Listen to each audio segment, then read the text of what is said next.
She thought the ribbon made it legal. That was her first mistake. The HOA built a marina on my lake, but they don't own the lake bed, and I have the permits to prove it. Welcome back to HOA Justice Stories, where power gets questioned, facts come first, and the truth always has the final say. Deputies stepped onto the marina platform before Patricia Kane's scissors touched the ribbon. The HOA had built a $2 million marina on my private lake, and now 2 uniformed deputies were closing it in front of every resident, contractor, donor, and news camera Patricia had invited. Boat engines idled against the docks.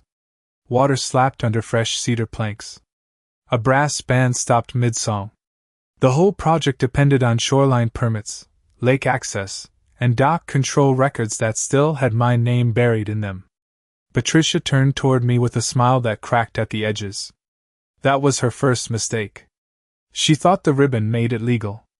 I stood 50 yards away on the gravel bank, holding a folder under my arm while sunlight flashed off the water hard enough to make people squint.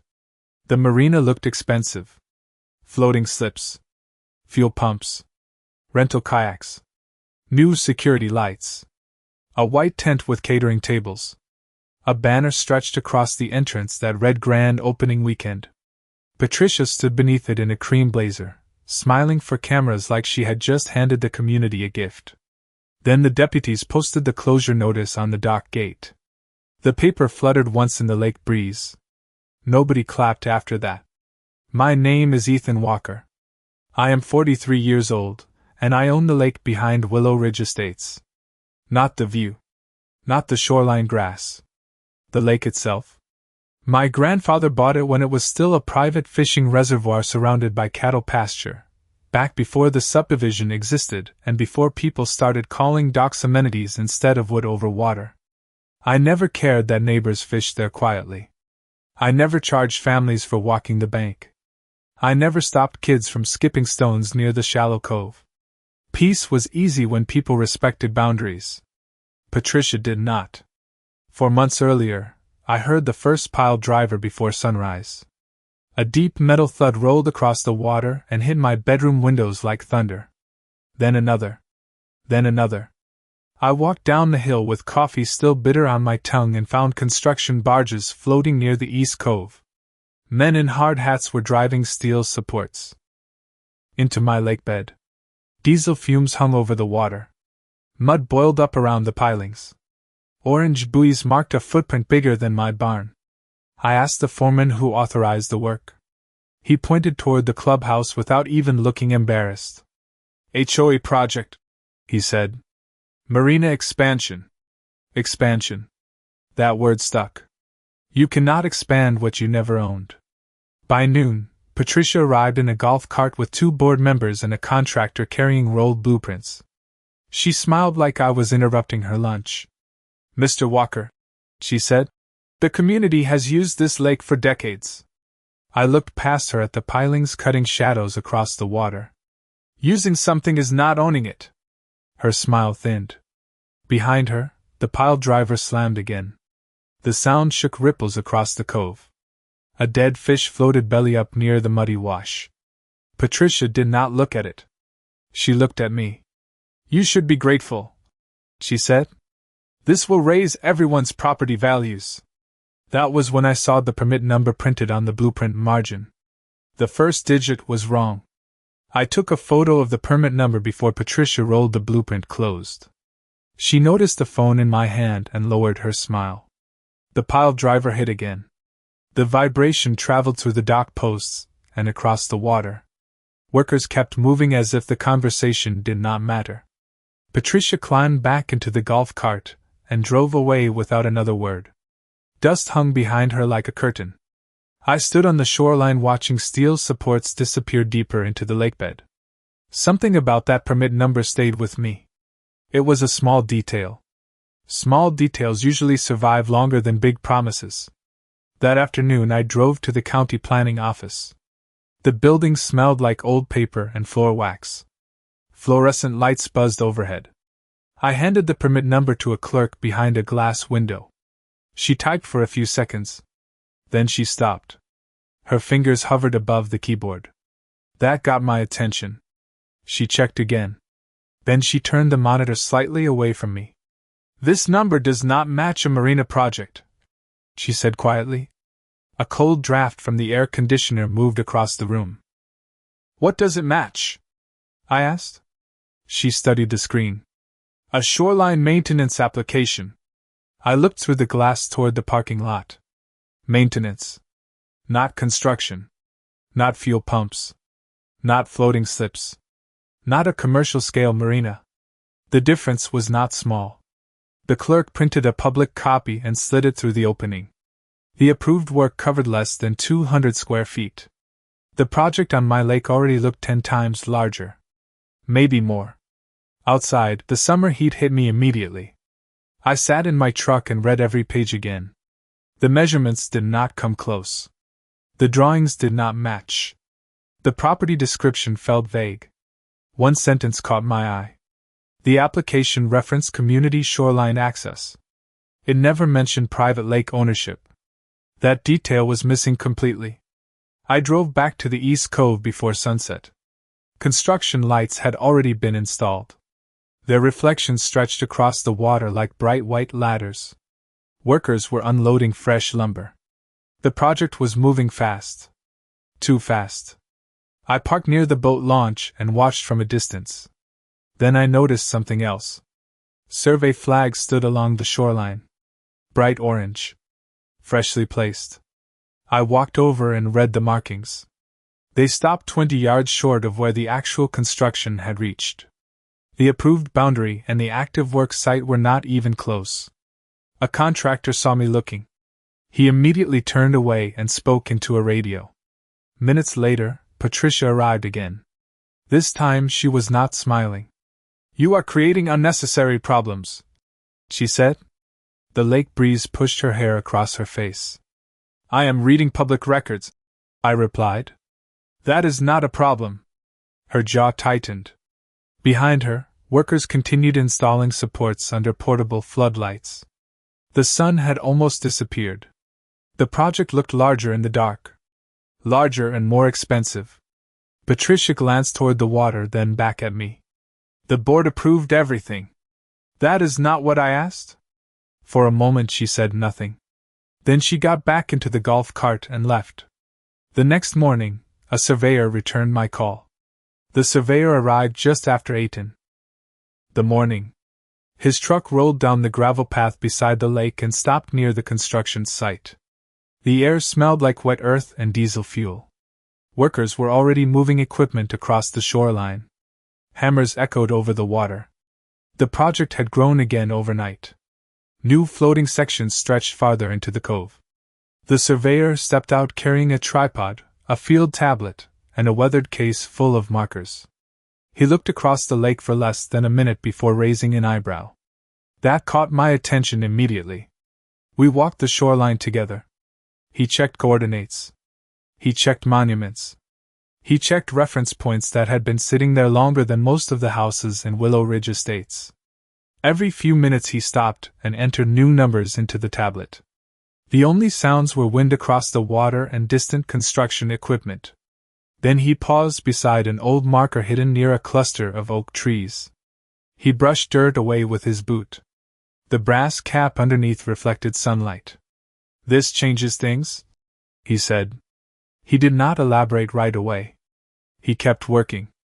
That made me even more curious. By late morning, he had enough information to compare the original property survey with the current construction footprint. We stood beside the truck while he pulled up a digital overlay. The bright red boundary line appeared across the screen. The marina footprint appeared in blue. The overlap was impossible to ignore. Nearly the entire project extended into property that did not belong to the association. For several seconds neither of us spoke. The lake water rippled against the bank. A crane rotated slowly in the distance. The surveyor zoomed in farther. Then farther again. The result did not improve for the HOA. "Whoever approved this never checked the ownership boundary," he said. I looked toward the construction crews. They were still working as if everything was perfectly normal. The confidence suddenly felt strange. Almost reckless. Before leaving, The surveyor printed a preliminary map from a portable printer in his truck. The paper was still warm when he handed it to me. A bright red line cut directly through the center of the Marina layout. That line was going to matter. I drove straight to the county records office again. The same clerk recognized me immediately. She seemed less surprised this time. I requested additional documents connected to shoreline access, environmental review, and project correspondence. The stack she brought back was thicker than before. I spent hours reading. Most pages looked routine. Then I found a letter. It had been submitted months earlier. The writer specifically asked whether private lake ownership had been verified before approval. A response followed several weeks later. The verification box was marked complete. No supporting documentation appeared behind it. None. I flipped through the pages again. Still nothing. Outside, afternoon clouds gathered over the lake. By the time I returned home, construction lights were already turning on. The marina looked larger every day. Patricia clearly intended to finish before questions caught up with her. As darkness settled over the water, an engineer returned one of my calls. The engineer called just before sunrise. His voice sounded careful. Not nervous. Careful. That usually meant he had already seen something worth paying attention to. I stepped onto my porch with a cup of coffee while fog drifted across the lake below. The construction lights were still glowing on the shoreline. Workers had apparently been running late into the night. The marina looked larger again. Bigger docks. More walkways. More electrical equipment. The project was growing faster than paperwork could keep up with it. The engineer asked me to send copies of the survey overlay and permit file. I emailed everything immediately. Then I waited. Waiting became part of the process. By noon he called back. This time he sounded different. He asked one question. Did anyone ever request a shoreline impact review from you as the lake owner? The answer was simple. No. Silence filled the line for a second. Then he asked another question. Did anyone request access authorization for the fuel installation? Again, no. A breeze moved across the water outside my office window. I could hear construction equipment in the distance. The engineer sighed quietly. That creates a problem. He did not elaborate immediately. He wanted to verify more information first. That was enough to keep my attention. Later that afternoon I drove toward the clubhouse. Patricia had organized a community update meeting. Residents filled rows of folding chairs. Architectural renderings stood on easels near the entrance. The marina appeared in every presentation board. Families walked around studying the displays. Some looked excited. Some looked impressed. The project had become the centerpiece of the entire neighborhood. Patricia stood at the front of the room beneath bright lights. She looked completely confident. She spoke about economic benefits. She spoke about recreation. She spoke about increased property values. Then she displayed a giant rendering of the completed waterfront. Applause filled the room. I noticed something missing from every slide. Ownership. Nobody mentioned it. Nobody discussed it. Nobody asked who actually controlled the lake beneath the docks. During the question period, I stood up. The room became noticeably quieter. Patricia recognized me immediately. Several board members exchanged uncomfortable looks. I asked whether updated shoreline verification had been completed before construction expanded beyond the original permit footprint. A few residents turned toward Patricia. Her smile remained in place. Barely. She answered with broad language about compliance and approvals. It sounded polished. It also avoided the actual question. That detail did not escape the audience. I sat back down. The meeting continued. But the atmosphere had changed. Conversations became quieter. People started looking at the presentation boards differently. Doubt had entered the room. Outside, evening sunlight reflected off the lake in long bands of gold. As residents left the clubhouse, several stopped to ask me questions. Most had never seen the survey. Most assumed everything had already been verified. By the time I reached my truck, 3 different homeowners had requested copies of public records. That surprised me. Patricia had spent months building support. Now small cracks were beginning to appear. The next morning, a new document arrived from the engineer. The document arrived by email at 7:12 that morning. I opened it while standing at the kitchen counter. Rain tapped softly against the windows. Low clouds hung over the lake, turning the water dark gray. The engineer had highlighted 3 sections. I read them twice. Then a third time. The first section referenced shoreline ownership verification. The second referenced fuel storage review. The third concerned emergency access requirements. None of the highlighted notes looked good for the project. One sentence stood out immediately. Additional owner authorization may be required. May. Not confirmed. Not completed. Required. I leaned back and stared through the window toward the distant shoreline. Until next time. Remember, the truth may take time, but it always leaves a record. Construction was still moving forward. Trucks arrived every morning. Materials kept appearing. Workers kept building. Yet the paperwork behind the project looked increasingly incomplete. By mid-morning I drove to meet the engineer in person. We sat in a small conference room overlooking a county parking lot. The room smelled faintly of coffee and printer toner. Stacks of drawings covered the table between us. He pointed to several pages. The Marina footprint had expanded multiple times after the original review. Additional docks had been added. Utility connections had changed. Fuel infrastructure had been modified. Yet some supporting documentation never appeared in the file. The engineer was careful with every word. He never accused anyone of wrongdoing. He simply followed the records. The records were beginning to tell their own story. As the meeting continued, another detail surfaced. A later design revision referenced public access improvements. I asked where the supporting ownership verification was attached. He flipped through the file. Then through another section. Then another. Nothing. The attachment did not exist. The silence in the room lasted longer than either of us expected. Outside, a delivery truck backed into a loading space with a loud warning signal. The engineer finally closed the folder. "Someone should have resolved this before construction expanded," he said. That sentence stayed with me all day. When I returned to the lake that afternoon, the marina looked almost finished. Fresh railings had been installed. Landscaping crews were planting shrubs near the entrance.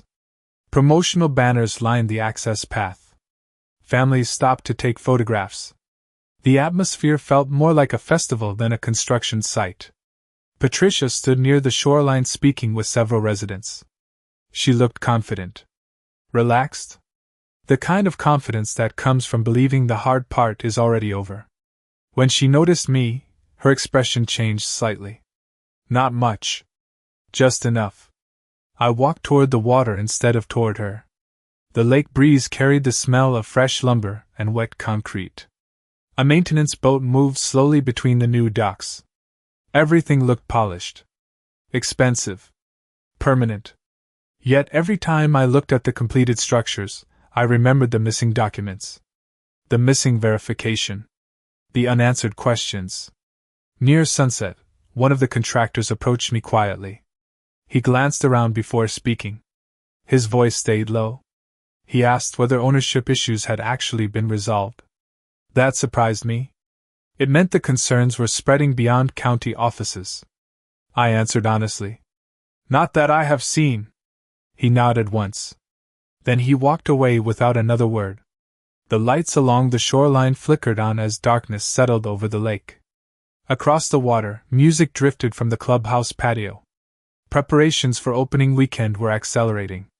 Meanwhile, a different process had quietly begun behind the scenes. 2 agencies requested additional records the next morning. The first agency request arrived on a Tuesday morning. The second arrived before lunch. Both wanted additional documentation connected to the waterfront project. Neither request stopped construction. Not yet. That was the strange part. The machinery kept moving. The deliveries kept arriving. Every evening the marina looked more complete than it had the day before. Patricia acted as if nothing had changed.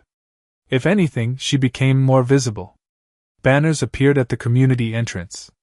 Promotional signs lined the main road. Residents received invitations for opening weekend. A countdown clock even appeared on the association website. 23 days. Then 22. Then 21. The project had momentum now. Momentum can be dangerous when people stop asking questions. I spent most of that week gathering records. The dining room table disappeared beneath survey maps, correspondence logs, permit copies, engineering notes, and ownership documents. Every page seemed connected to another page. Every answer created 2 more questions. One evening I noticed something unusual while comparing revision dates. Several project modifications had been submitted after major construction activities were already underway. I checked the dates again. Then a third time. The sequence fell backward. The paperwork appeared to be chasing the construction instead of guiding it. Outside, rain tapped against the windows. The lake beyond the glass was almost invisible in the darkness. I highlighted the dates and added them to my growing file. A few days later, I attended another community gathering at the clubhouse. The atmosphere felt different now. More crowded. More excited. Residents talked about boat slips and summer events. Children ran across the lawn carrying brochures. Music drifted from outdoor speakers. Patricia moved through the crowd like a campaign candidate before an election. She shook hands. She posed for photographs. She answered questions with confidence. Yet I noticed something else. Every time someone mentioned permits, surveys, or ownership, her answers became shorter. That detail stood out. During the presentation, she unveiled a large rendering of the completed waterfront at sunset. The audience applauded. Then she announced that opening weekend would feature local media coverage and community officials. More applause followed. The excitement was real. That made the situation harder. Most residents were not trying to do anything wrong. They simply believed the project had been handled properly. As the meeting ended, one homeowner quietly approached me near the parking lot. He lowered his voice before speaking. He said he had served on a previous board years ago. Then he mentioned a discussion he remembered about lake ownership concerns during an earlier expansion proposal. My attention sharpened immediately. He could not remember every detail. But he remembered enough. The board had been warned to verify boundaries before approving future shoreline projects. That conversation happened years before Patricia became president. The homeowner promised to search through old files stored in his garage. I thanked him and drove home under a sky filled with low clouds. The next morning, an email notification appeared on my phone while I was feeding cattle near the western pasture. The sound cut through the quiet air. I opened the message standing beside a fence line. One of the agencies had scheduled a formal site review. The date was only 2 weeks before opening weekend.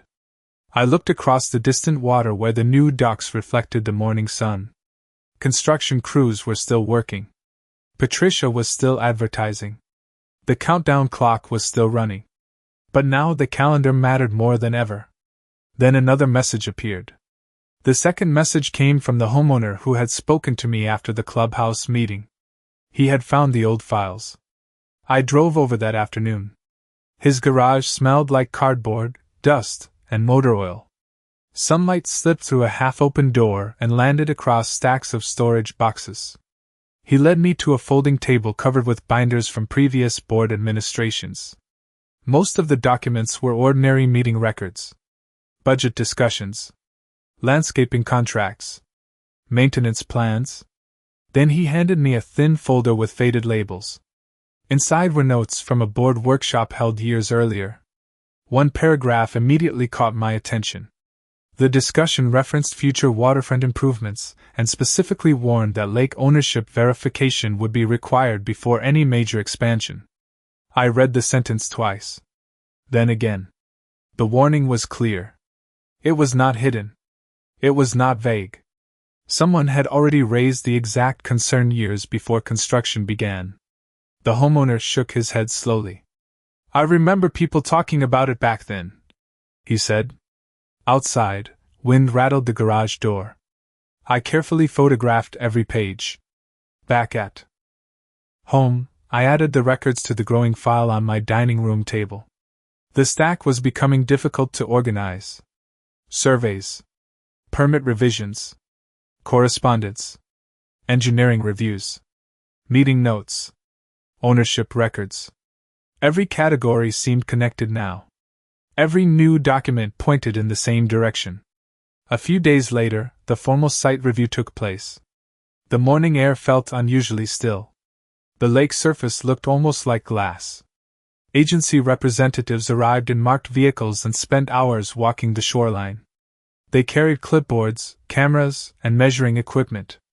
Construction crews continued working nearby, although the atmosphere felt noticeably different.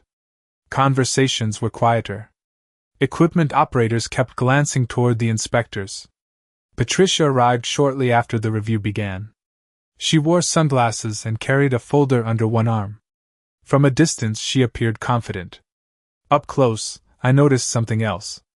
She spent most of her time watching the inspectors instead of directing the event preparations. The difference was subtle, but it was there. Throughout the day, officials photographed docks, utility connections, shoreline structures, and access points. They reviewed documents. They asked questions. They took more photographs. No one shared conclusions. That silence carried its own weight. By late afternoon, the inspectors left. The marina remained open. Construction continued. Yet the mood had shifted again. Even some residents seemed less certain. Questions were spreading through the community. I heard them at the feed store. I heard them at the gas station. I heard them while checking fence lines near the western edge of my property. People wanted answers. Few seemed to be getting them. Despite everything, preparations for opening weekend accelerated. Promotional tents arrived. Catering trucks scheduled deliveries. New signs appeared along the main entrance road. The countdown clock reached single digits. 9 days. Then 8. Then 7. One evening I drove past the clubhouse and noticed workers installing decorative lighting around the waterfront. Reflections shimmered across the water. Music played from portable speakers. From a distance it looked like a celebration already in progress. Yet beneath all of it sat unanswered questions and unfinished reviews. 2 days later, a certified envelope appeared in my mailbox. The certified envelope was waiting in my mailbox when I returned from checking fence lines along the northern pasture. The paper felt heavier than it should have. A steady wind moved across the fields. Clouds drifted low over the lake. I opened the envelope on the tailgate of my truck. Inside was a formal notice confirming that the review process remained active and that additional findings had been added to the file. The language was careful, professional. But one sentence immediately stood out. Several outstanding questions remained unresolved. I read that line twice. Then once more. Opening weekend was only days away. Yet important questions were still sitting on someone's desk. Across the lake, workers continued preparing for the celebration. Large tents appeared near the shoreline. Catering trucks arrived throughout the week. Fresh banners hung from light poles. At sunset, the marina glowed with decorative lighting that reflected across the water like ribbons of gold. It looked ready. That was what made the situation so strange.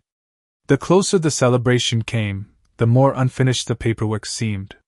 3 days before the event, I drove past the clubhouse and noticed local media equipment being unloaded. Camera crews were expected. Community officials were expected.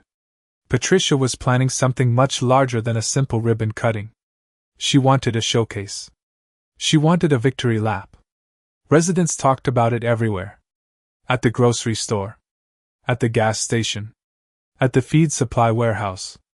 Most people assumed the questions had already been resolved. Few understood how many documents were still being reviewed behind the scenes. The evening before opening day, music drifted across the water from a private gathering near the marina entrance. Laughter echoed from the docks. Boats bobbed gently against fresh pilings. The smell of grilled food carried across the shoreline. Everything looked successful.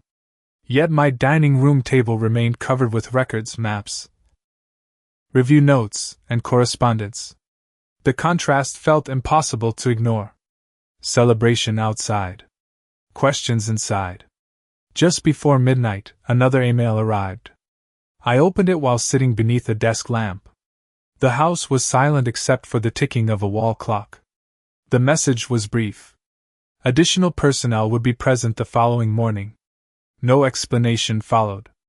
No details. Just that sentence.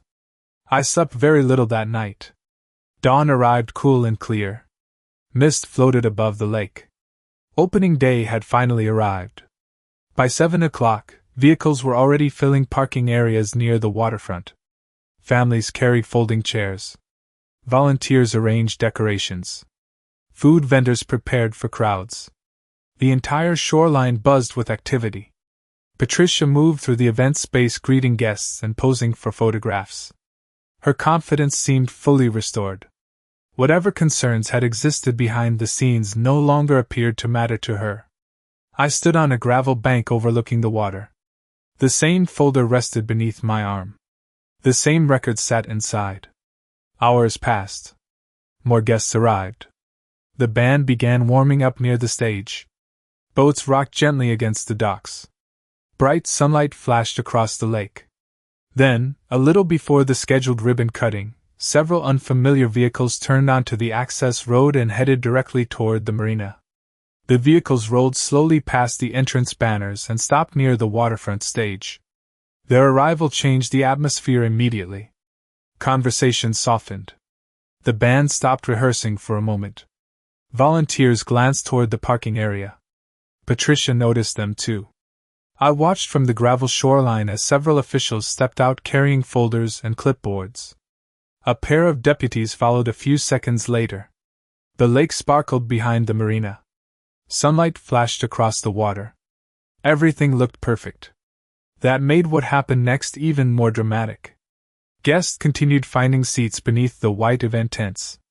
Photographers adjusted camera equipment. Catering staff prepared serving tables. The ribbon stretched across the dock entrance exactly as planned. Patricia remained near the stage greeting visitors. She smiled for photographs. She shook hands. She acted as though the day belonged entirely to her. Then one of the officials approached the marina entrance and began reviewing documents. Another official joined him. A deputy stood nearby. The conversation lasted several minutes. From where I stood, I could not hear the words.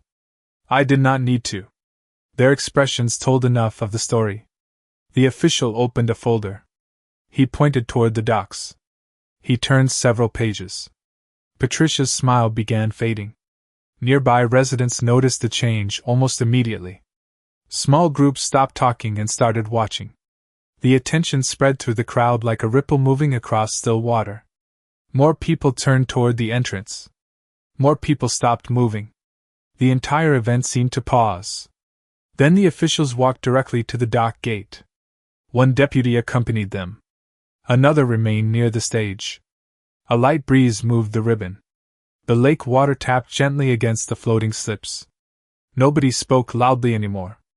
Cameras that had been preparing to record a celebration suddenly focused somewhere else. One official removed a document from his folder. He attached it to the gate entrance. The paper fluttered briefly before settling flat against the metal frame.